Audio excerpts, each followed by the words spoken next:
느헤미야 12장 27절에서 43절입니다.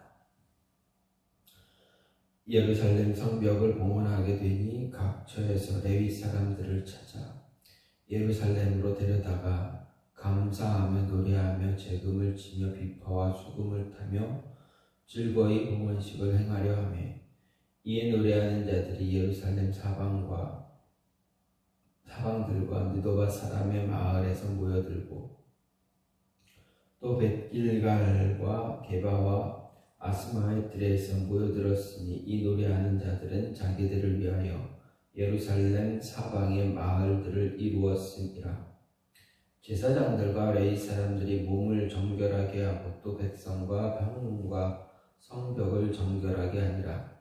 이에 내가 유다의 방백들을 성벽 위에 오르게 하고 또 감사 찬송하는 자의 큰 무리를 둘로 나누어 성벽 위로 대오를 지어 가게 하였는데, 한 무리는 오른쪽으로 분문을 향하여 가게 하니, 그들의 뒤를 따르는 자는 호세야와 유다 지도자의 절반이요 또 아사랴와 에스라와 무술람과 유다와 베냐민과 스마야와 예레미야이며, 또 제사장들의 자손 몇 사람이 나팔을 잡았으니, 요나단의 아들 스마야의 손자 마따냐의 증손 미가야의 현손 삭불의 5대손 아삽의 6대손 스가랴와 그의 형제들인 스마야와 아사렐과 밀랄레와 길랄레와 마에와 느다넬과 유다와 하나니라. 다 하나님의 사람 다윗의 앞길을 잡았고, 학사 에스라가 앞서서 샘문으로 전진하여 성벽으로 올라가는 곳에 이르러 다윗성의 층계로 올라가서 다윗의 궁 윗길에서 동쪽으로 향하여 수문에 이르렀고, 감사 찬송하는 다른 무리는 왼쪽으로 행진하는데, 내가 백성의 절반과 더불어 그 뒤를 따라 성벽 위로 가서 화덕 망대 윗길로 성벽 넓은 곳에 이르고 에브라임 문 위로 옛문과 어문과 하나넬 망대와 함메아 망대를 지나 양문에 이르러 감옥문에 멈추매, 이에 감사 찬송하는 두 무리가 하나님의 전에 섰고, 또 나와 민장의 절반도 함께하였고, 제사장 엘리야김과 마아세야와 미냐민과 미가야와 엘요에네와 스가랴와 하나냐는 다 나팔을 잡았고, 또 마아세야와 스마야와 엘르아살과 우시야와 여호하난과 말기야와 엘람과 에셀이 함께 있으며, 노래하는 자는 크게 찬송하였는데 그 감동은 예스라히야라. 이 날에 우리가 큰 제사를 드리고 심히 즐거워하였으니, 이는 하나님이 크게 즐거워하게 하셨음이라. 부녀와 어린아이도 즐거워하였으므로 예루살렘이 즐거워하는 소리가 멀리 들렸느니라. 그날에 사람을 세워 곡관을 맡기고 제사장들과 레위 사람들에게 돌릴 것, 곧 율법에 정한 대로 거제물과 처음 익은 것과 11조를 모든 성읍 밭에서 거두어 이 곡간에 쌓게 하였느니, 이는 유다 사람이 섬기는 제사장들과 레위 사람들로 말미암아 즐거워하기 때문이라.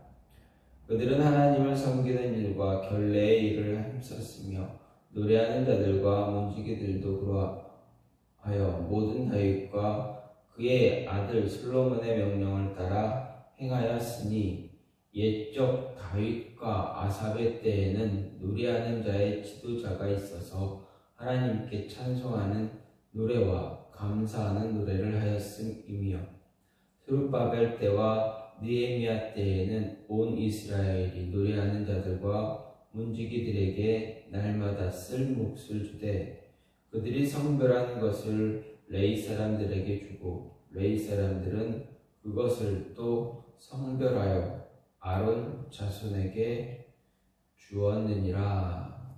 아멘.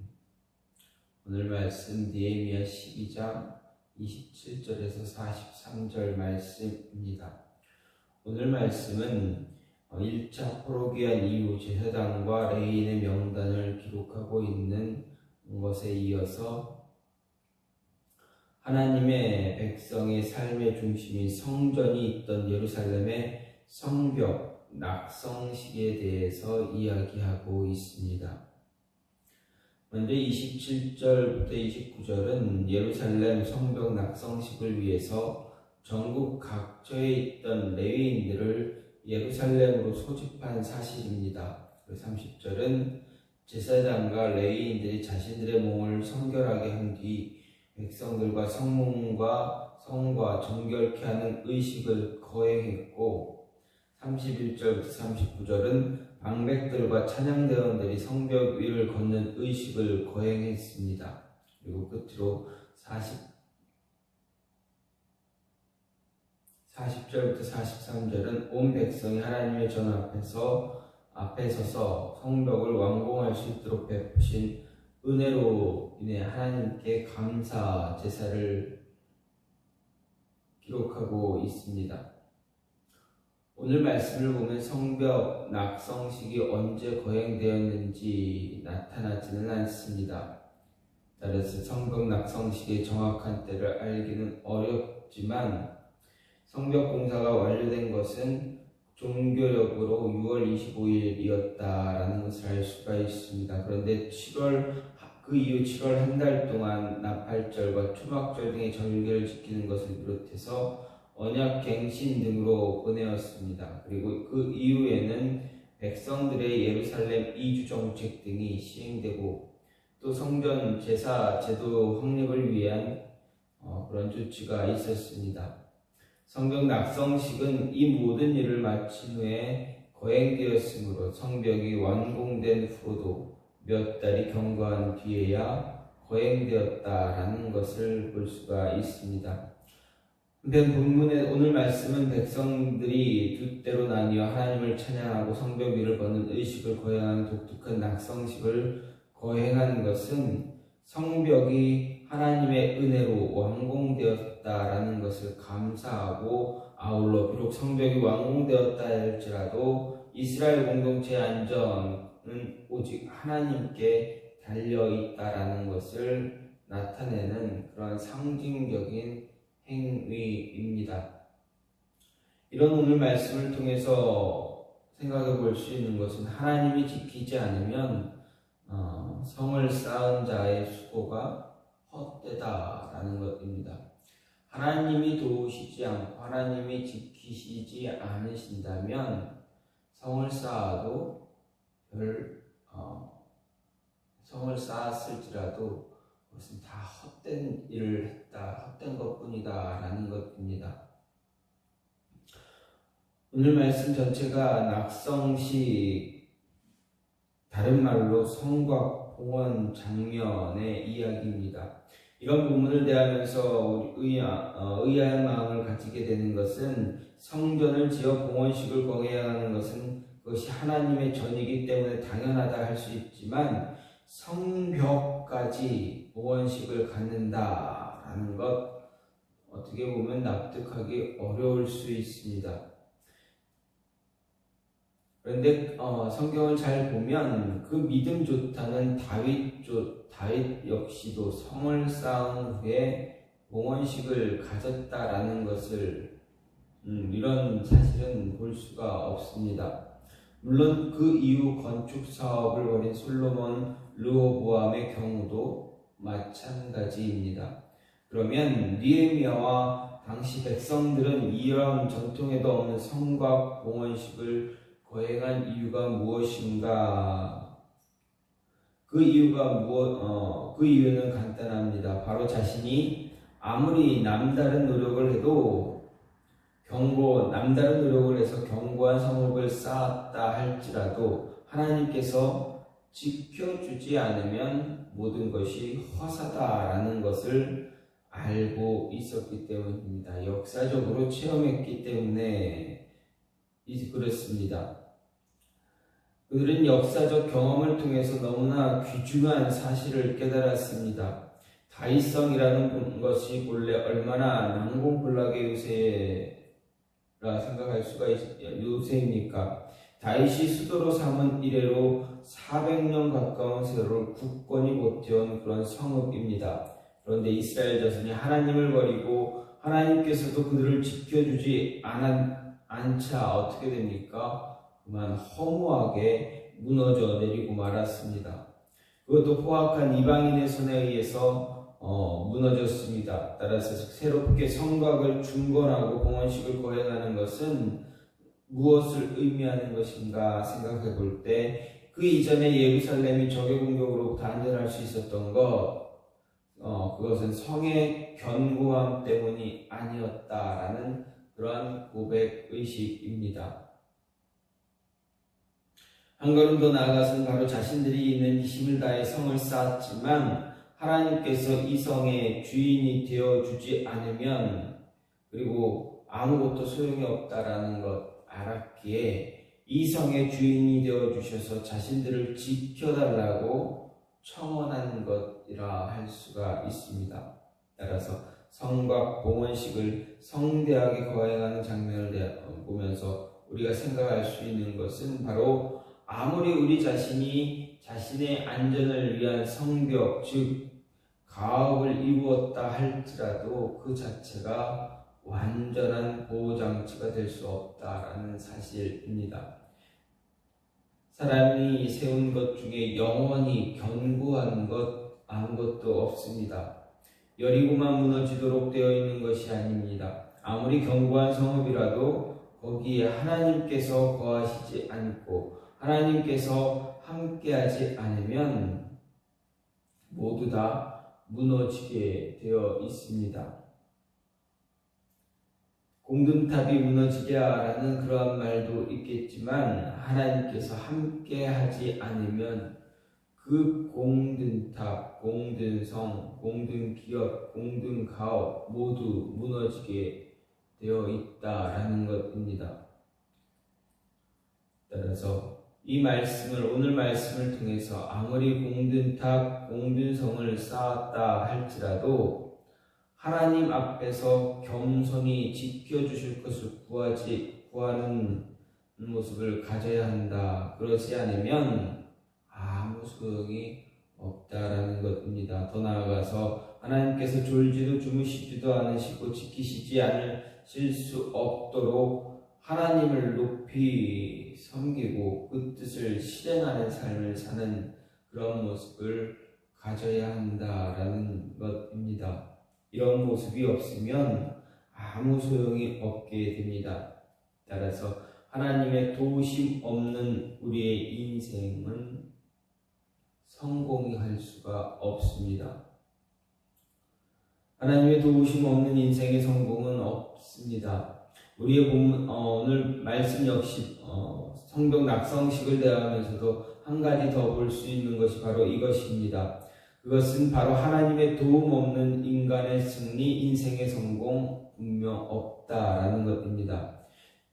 이스라엘 자손들이 성곽을 다 지어놓고 왜 하나님께 감사하는가, 왜 하나님을 찬양하는가 생각해 볼 때 자신들만의 힘으로는 이 성곽을 완성했다고 생각했다면 그래야 할 이유가 전혀 없었습니다. 사실 이제까지 성곽 쌓는 일에 이들이 흘린 땀이 얼마나 많습니까? 얼마나 많은 눈물과 땀이 흘려야 했습니까? 밤잠 설쳐가고며 일을 해야 했습니다. 한 손에 칼을 들고 한 손에 도구를 들고 적을 경계하며 성을 쌓았습니다.